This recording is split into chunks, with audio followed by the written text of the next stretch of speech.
Welcome to this explainer. Today we're diving straight into the fascinating narrative of Sonia and Arjun. Through their story, we're going to extract some profoundly deep philosophical lessons about what truly makes relationships last in today's incredibly fast-paced world. We hear all the time that love has changed, but as we look closely at the source material today, you'll see that it's actually not love that changed, but our approach to it. So, let me ask you, when exactly did kindness stop being attractive? Because honestly, today, we're all constantly swiping, scrolling, and judging people based on their salaries or these perfectly curated photographs. The text beautifully points out that we often ask things like, what kind of package does he earn? Or is she from a rich family? Completely forgetting to ask the most important question. Can this person actually stand beside us when life gets overwhelmingly difficult? We've basically replaced the search for real commitment with the absolute ease of quick attraction. Section 1, the modern dating crisis. A generational shift. Let's look at how this shift perfectly frames the challenges we face when trying to build lasting connections today. Okay, let's dive into this divide. Generation X had this very clear mindset. If something is broken, repair it. But you look at the modern mindset and it's shifted to, if something is broken, just replace it. Somewhere in between repairing what's broken and quickly replacing it, the true meaning of enduring love kind of just started to fade. It's a really powerful reminder that having way too many choices can sometimes trick us into believing there is literally always someone better out there. Section 2, Friendship Before the Romance. Our narrative follows Sonia and Arjun, who show us that the foundational layer of true connection often starts without any romantic pretense whatsoever. If we map out their journey, it's pretty incredible. It kicks off with this innocent childhood friendship in a small village where sharing a lunchbox or wiping away a scraped knee was the absolute height of connection.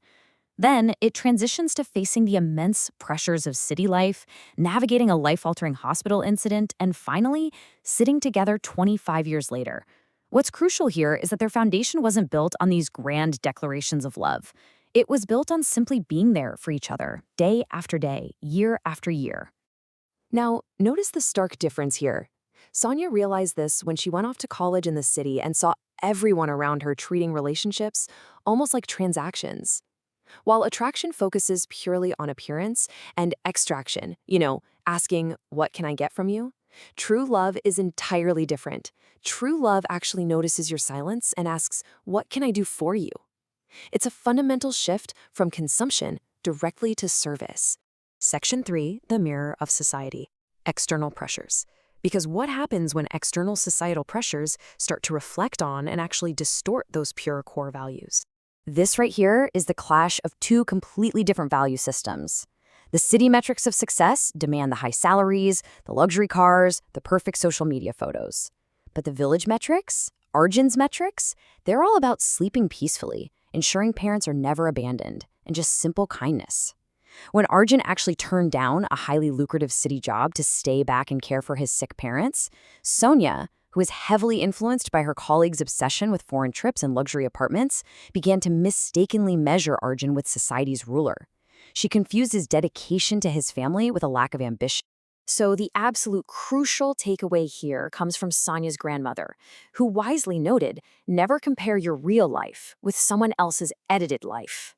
I mean, social media rarely shows the silent tears, right? It definitely doesn't show the sleepless nights or the intense loneliness behind those luxury cars. We must never compare our complex, messy realities to the carefully curated highlights of others.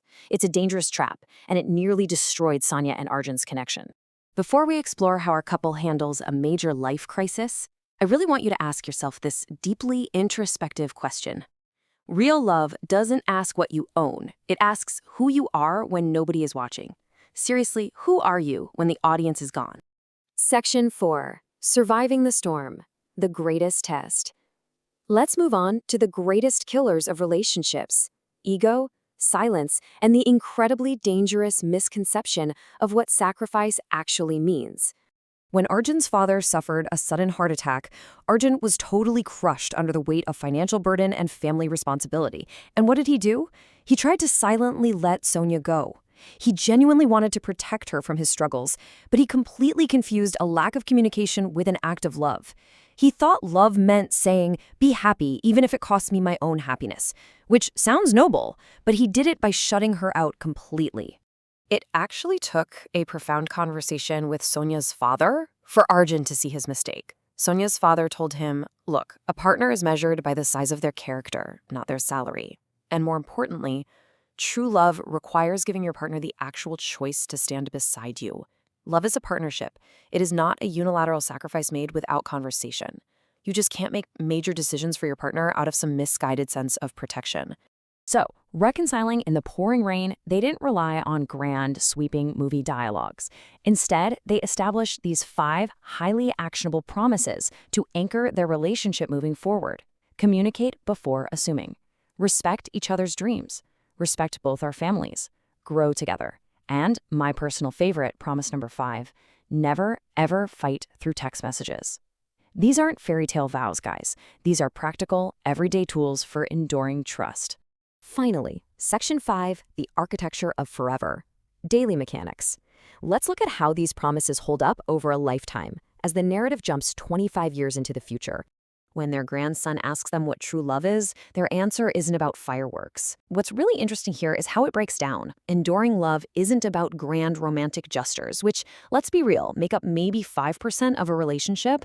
It's about the overwhelming 95% majority. It's choosing the exact same person through small, mundane acts of kindness every single day.